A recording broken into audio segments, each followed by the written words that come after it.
If you still need to head out to the polls on this election day, you might want to go sooner rather than later.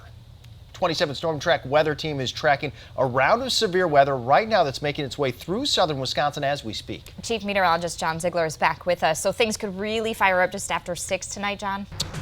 Yeah, we were dealing with a couple of thunderstorms that were severe in Rock County and Walworth County. Those have pushed off. We now have time. Everybody's got a chance in the next hour or two to run out there, go to the polls, and then come back. I would not wait till the end of the poll, especially if you're down in Grant County, Lafayette County. Not a good idea. That's going to be earlier time slot for storms.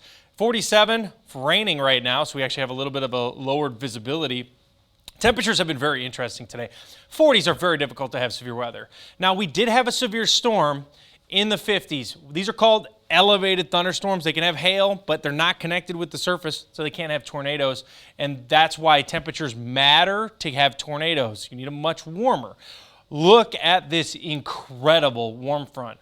56 in Davenport, 83 in Peoria. That is what is going to produce tornadoes.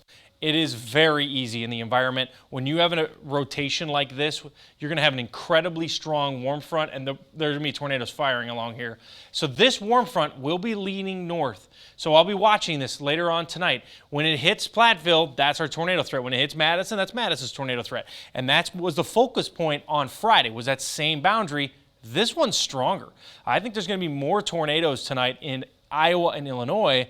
Maybe, well, hopefully less tornadoes here, but they're going to have more tornadoes, I think, to our south. There was that one thunderstorm that was earlier on, and now we're taking a little break. Like I said, got about an hour or two to get out there. One severe thunderstorm in Quincy, but I'm waiting here.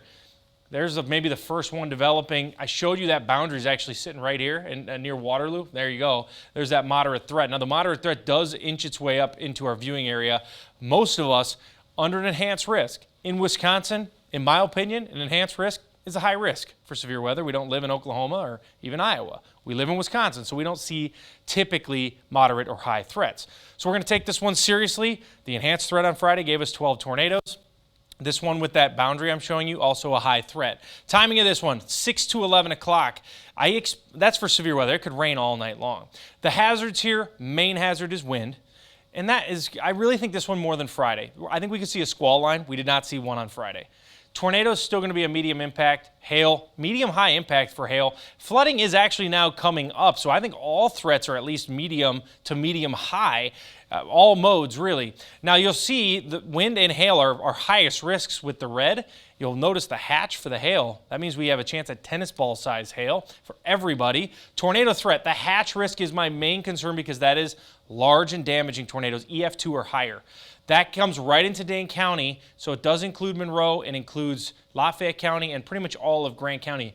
You want to focus on that area because this is really the supercell potential is southwest of Madison, and then it will congeal into a squall line.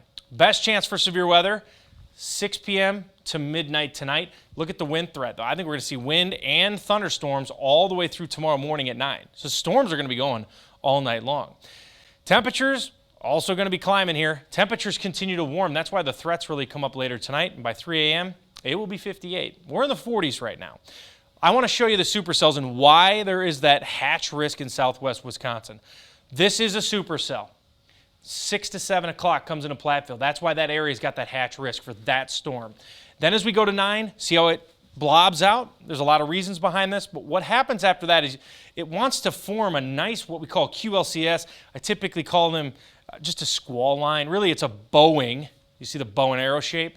A bowing squall line. That's going to give you wind damage as the main threat. Now, embedded in here can be tornadoes. They're typically weaker tornadoes at this moment. It's 11 p.m. I mean, this is when it really comes through our viewing area at 11, and I don't think we really clear out until tomorrow morning. 65 tomorrow morning, and then we drop into the 50s throughout the day. Thursday, 48. I like this weekend. Saturday and Sunday will be at 63, then 67. No severe weather with our next chance for rain. All right, let's get